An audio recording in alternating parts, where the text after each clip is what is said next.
Behind me, the iconic Oval Cricket Ground, stage 99 test matches. So much has happened here. The final will be played here on the 18th of June for this Champions Trophy that's got everyone excited. Who will be in that final? We don't know.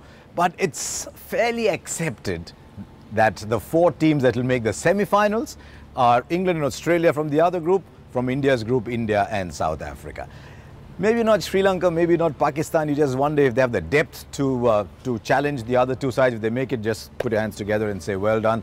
And we don't know whether New Zealand has the depth. We say that at the start of every ICC tournament and they surprise us.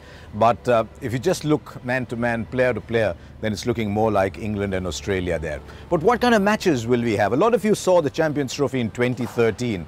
And remember, India won with 129 runs in a 20-over game. Unless the weather changes dramatically, unless the pitches grow very tired, you're not going to see things like that.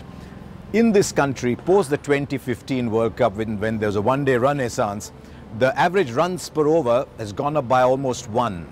That makes the difference between the 270, 280 kind of matches that we had in the past to the 320, 330 matches that England are producing right over here. What it means, though, is that your number 7 and 8 have to continue giving you runs. They might come in with 10 overs left with 80, 85 required. You need to bat very deep.